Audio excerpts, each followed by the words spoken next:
All right, welcome everyone. Thank you for joining us today at our Lunch and Learn webinar, where we're going to cover some screening industry new services. I'm Stephanie and I work in compliance and I'm a special projects manager here at Reference Services.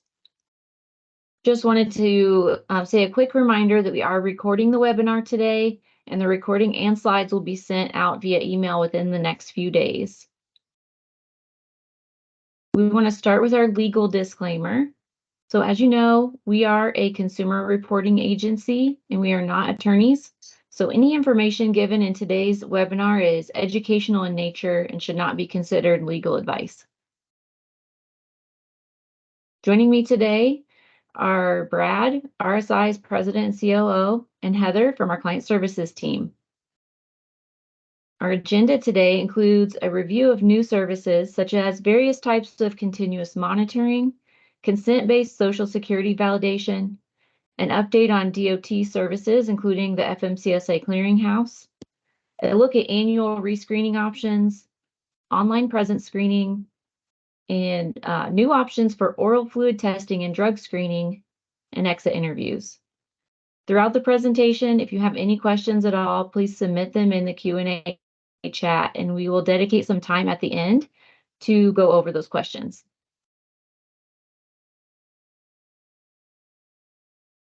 So before we jump into the topic of continuous monitoring, we wanted to take a quick look at the background screening authorization form. If you're interested in continuous monitoring, you will want to double check that your authorization form covers the entire employment life cycle by including a statement like the highlighted portion of the template you see on screen. So something along the lines of it authorizes the obtaining of consumer reports at any time after receipt of this authorization and throughout my employment, if applicable. If you take a look at your form and you have any questions about the form you're using, we're happy to discuss those with you in a follow-up call that we could schedule with you later. And now I'm going to turn it over to Brad to go over those continuous monitoring options. Yeah, thank you, Stephanie. Appreciate that. And Heather, if you would, please watch the inbox there. Some people are coming in a little bit later. We'll make sure they get admitted in. But yeah, so I would say that not all the services that we show today are exactly new in the last few months, but certainly new in the last couple of years. And most of these have significant improvements to some of the functionality and the data that we can actually achieve with these services. So we thought we'd put them out here today. So our intent really is to kind of talk about some of these services that are either asked about most recently, or some things that we see rolling out that can be very helpful that are kind of not in the norm, if you will. So I'll kind of start with continuous monitoring. That is something that has been widely used now in many industries. And most of the time, these are employees that you want to monitor on an ongoing daily basis. Here we kind of put a little bit of information here that we can do, and this is for criminal monitoring. So we do have different continuous monitoring options, but this is for criminal purposes. This is jurisdictional level court data of arrest records that enter the court systems. And as you know, most things get reported at the local courthouse level and then get reported into these data fields. In this case, this covers about 90% of the U.S. population. It does include national federal courts as well, which is really big, especially for our banking industry customers and those that want to watch for things like fraud, for money laundering or things of that nature. It also would cover any drug-related offenses across state lines that would hit a federal court level. This also includes traffic court violations. These things are highly filterable, so we can do court records for traffic at various levels. Like, as an example, we could do filtering for only violations over 25 miles an hour plus over the speed limit type of thing, or just DUIs. It does check the sex offender registry data for all 50 states. This information is uploaded in every 60 seconds. That's checking the system, and alerts are delivered to us within a 24-hour period of the record actually becoming public. I will say that the records come back to our team here at RSI. We actually go through those to make sure on a compliance level that we're reporting back to the proper person, and then we send those to our clients. Most of our clients use our batch upload option where we provide a batch file because there may be hundreds of employees that they want to keep in the monitoring system, and it's easy to do one big batch upload. These things are relatively inexpensive at around $1.75 per month per name. If you are doing things like an annual rescreen, at $21 on a continuous monitoring process, this could be less expensive than an actual rescreen. So there's things like that to be considered. I did want to highlight this case study that was done. Well over 9,000 subjects were monitored, and over the course of a 12-month period, there were over 1,000 hits that came back, and some of those major felony offenses. And obviously, you can see there were other non-jailable offenses, about 1,300 or so. So we see a lot in traffic violations. We see a lot in regular ordinance violations. But when you start talking about felony offenses, that starts hitting on some of the major offenses that we can see.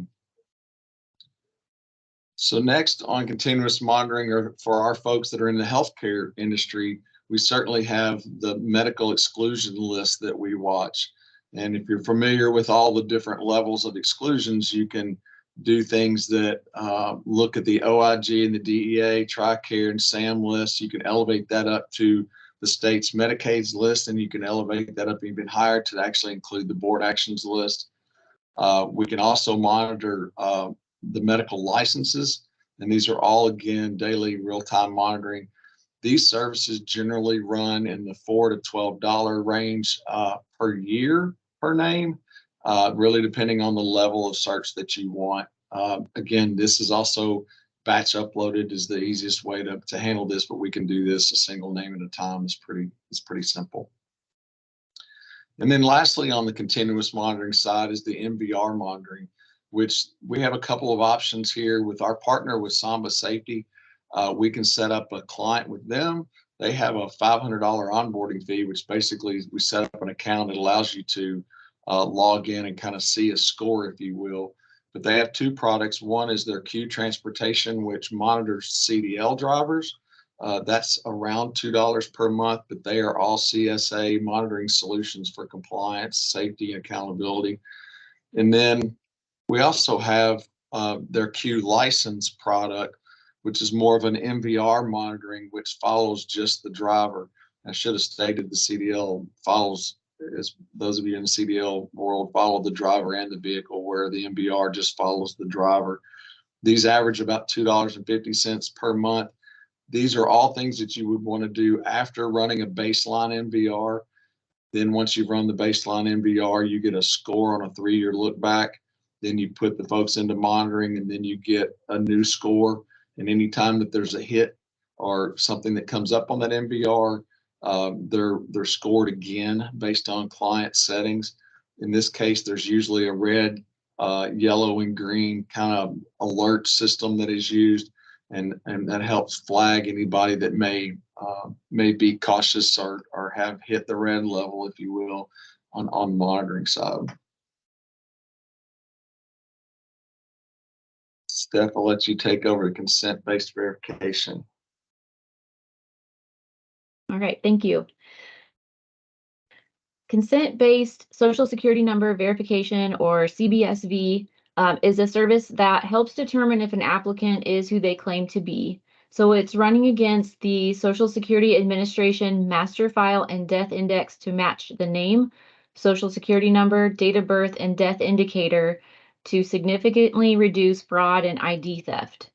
This service does require a wet signature from the applicant, so when it's ordered, a form would be provided for the applicant to sign, and it can be scanned and uploaded in the RSI portal for processing. The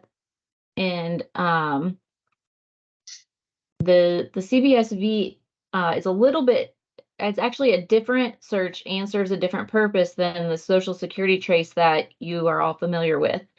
So the Social Security trace provides alias names and address information coming from credit headers and other proprietary databases. So it's not a validation of the Social Security number.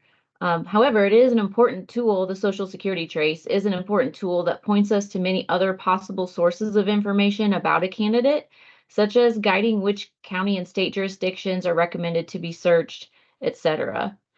So again, the CBSV is a separate search entirely that validates the Social Security number with the Social Security Administration records.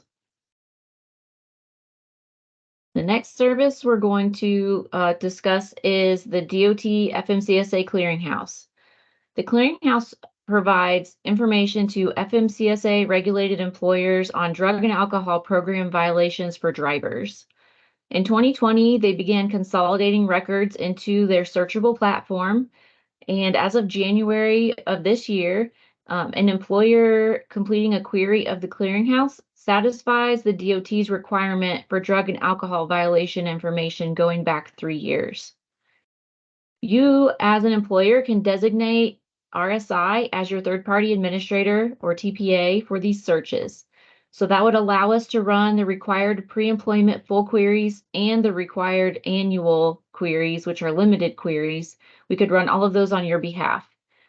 RSI offers a pre-employment package that includes the required FMCSA Clearinghouse full query and 3 years of DOT employment verifications for $21 or less. And I'm going to have Brad go ahead and jump back in with our next topic. Yeah, so thanks, Steph. So the consent-based verification of employment, this service is not actually available at the moment, but I wanted to let you all know that we are testing an additional option outside of what is currently used for the work number to verify employment. This is kind of a hot topic for us, especially because the work number, which is owned by Equifax, continues to increase their fee. Most recently, this fee jumped up in October to $87.20, which quite frankly, to access data seems a little bit ridiculous in our opinion. But we are sourcing just over 50% or right at 50% of our employments through the work number. So they do have a significant amount of data that is necessary to close out a lot of verifications of employment. However, we are looking and actually testing right now an opportunity to take consent information for tax returns from the IRS. There's a form that they will accept. We can send that in. We can verify applicant identity with consent, and then we can show work history for all employers without any missing data. So as you would know, looking at a tax record would actually show employment within the last year. It won't give us the exact dates of employment, but we can confirm employment took place in a given window of time. And then we can also obviously identify income. Right now, this is 100% accurate information directly from the IRS. We hope to have this available in the first quarter of next year. The nice thing about accessing this data, we anticipate this fee, if you will, for a 5-year look back to be somewhere around $25. That would be a significant reduction in the fees that we're passing through. RSI doesn't make any money on the work number fee. That's simply passed through at cost, but we're trying to eliminate or at least lower these costs to our clients. So be on the lookout for this consent-based verification of employment information in the first quarter. Next, I'm going to cover what we call online presence screening, which another term is just social media screening. This is a hot topic. This is highly debatable across all of our clients as to whether this should be used or not. Many of our clients obviously are logging in to try to look at someone's social footprint, if you will, on their own, which that comes with a lot of risk because you can't unsee the things that you've seen on social media and make a decision. You don't want to make decisions about things that you've seen that aren't legal to make that decision by. But we can do reporting for you that looks at public record information, public data, and we can source it by all these various filters like hate speech, fraud, and threats, and so forth. There was a recent survey that was conducted by the Harris poll, and so I wanted to put this information here, but 70% of the employers who responded said they believe that every company should screen candidates' social media during the hiring process. And of those, 55% of the employers have found online content that caused them not to hire the candidate. Now, again, you can all debate on what's a hiring trigger or not, and we would help walk you through that from a compliance perspective. But again, these are highly filterable. I'll show you some more information here. But these reports run anywhere from $25 to $35, depending on the level of search that you'd like for us to do. they're all returned within 24 hours. Here are some screenshots of kind of the behavior that we're looking for. We're looking for harassment, intolerance, sex and violence.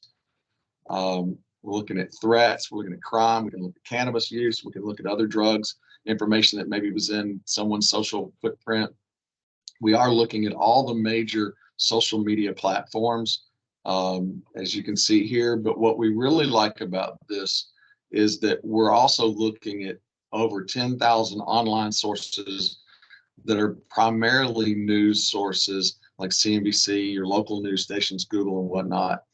I'll tell you a quick story that we used this and found something on this is an example where we found a news story about a doctor that was out on the West Coast, where the local news was reporting how this doctor was doing fraudulent things. However, this person hadn't gone to court yet. So it just so happened that they went to court the next week, was found guilty. Everything showed up on medical exclusions list, but through the social footprint, we were able to kind of get a heads up that there was some information going on. And so it was very helpful to our client in this case, but it's just one of many examples that we could give.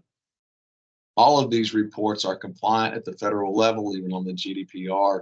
So we just want you to know they do fit all the FCRA compliance and Equal Employment Opportunity Commission compliance. So Heather is on here. We're going to let Heather talk about our rescreening options. Thank you, Brad. Hello, everyone. So a little different than that continuous monitoring, as Brad talked about earlier, where it's constantly watching. Some of you may know that we can do rescreening queues, basically, which means whichever platform you're in, there are various settings and intervals that we can set up. So you would either get a notification or a queue to follow. So, you screen them for pre-employment, and then a year later you want to rescreen them.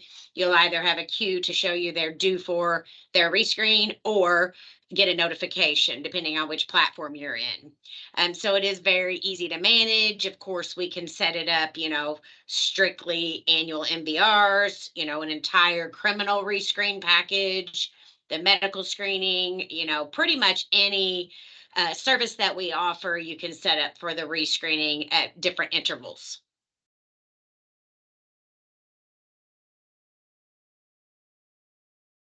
And then wanted to touch a little bit on that POCT. We had a previous webinar on that, but we wanted to highlight it again here.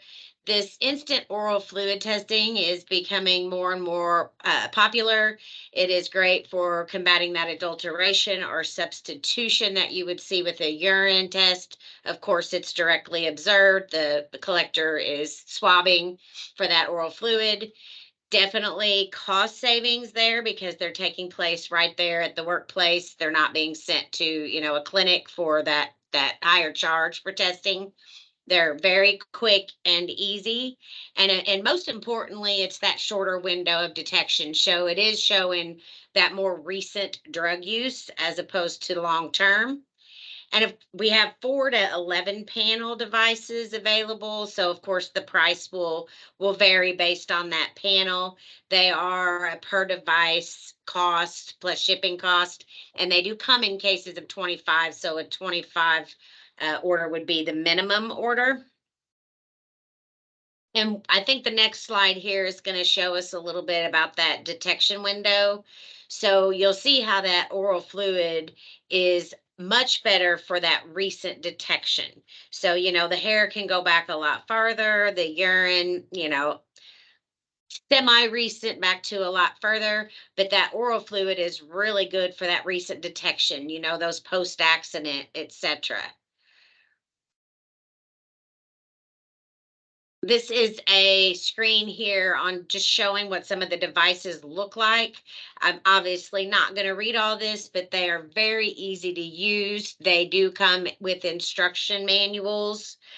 So, you can see how this might save cost as well as time. If you're having a big hiring event, you can literally swab them right there and have a negative result pretty instantly. I think the research shows about 94% of drug tests are negative. So again, if you're just trying to do a quick hiring, you could do an oral fluid swab And now, if you do get a positive on that oral fluid, you would ultimately need to order that lab-based, urine test to go to the MRO. But this would be really great for a lot of different purposes for the recent use. And I'm going to turn it Great. back to Brad for the exit interviews. Thank you, Heather. Just to remind everyone on the call, RSI has a complete verifications department that are RSI employees. We don't outsource this at all. So we have the ability to do various verification work, if you will, for our clients, and we can customize most of this. So exit interviews is something we've had a question about. We do now have the ability to actually act as your third party for doing exit interviews. We can put together a standard list of questions. We actually call on your behalf. We actually talk to the employer who's leaving. We go through a list of questions. We document all that, and then we return the report to our client in a PDF format. Sometimes we learn that we actually get a little bit deeper information because we are a third party. So if that's something of interest, we can set that up relatively easy and just know that that is our employees making that call. We do not farm that out to any third parties. And then lastly, we just want to take a moment to touch on a most recent integration announcement that we made, because we're always getting questions about integrations with the top human capital management platforms, if you will. But in the fall, we made an announcement with Paylocity, the most recent integration. We're very happy with this integration. It's easy to do. It's easy to set up. We partner really well with Paylocity. We have lots of these in the pipeline at the moment, and we've got great relationships with many of the Paylocity reps across the country. So if you're a Paylocity current client, know that we can help with an integration. If you have interest, there is no cost for us to set up the integration. Only takes a couple of weeks once we do kind of an integration discovery call with our client. And if you're not a Paylocity client, but you have interest, we can certainly connect you with a Paylocity rep across the country, depending on your location. If you're not working with Paylocity, we certainly have integrations with other platforms as well. You can see the list here. We will be rolling out Paycor, we hope, in the first quarter. That's in the testing phase now. So just a little bit there on integration. So that's pretty much it for most of the services. We would like to turn it over to more of a Q&A at this point. If anybody's got any questions, we'll be happy to address those. Yeah, just a few reminders as we wrap up for today. So remember, batch file uploading can save you time. So check to see if that's an option that might work for you and your team. Check your authorization forms to make sure they cover the duration of employment. Remember that new services can be added in your client portal the same business day you request it in most cases. We also, just a reminder about the integrations Brad just touched on. We have many integration options available, with more expected in the coming year. So reach out to us if you'd like to inquire about integration or adding any new services. And you can do that by emailing sales@referenceservices.com or contacting your dedicated account rep. And lastly, I just wanted to say another reminder that a copy of the slides and the recording will be emailed out to all attendees within a few days. If you have any questions, you can still ask those in the Q&A chat. And I'm going to turn it over to Heather to take a look at those questions now. Thank you, Stephanie. As of now, I don't see any questions. I'm checking both the chat and the Q&A. So if anyone has any questions about any services, feel free to type those in the chat. And of course, if you think of them after this meeting, you can certainly email our sales team at sales@referenceservices.com, and someone will be happy to get you more information. We'll give it a couple minutes to see if anybody wants to type in some questions.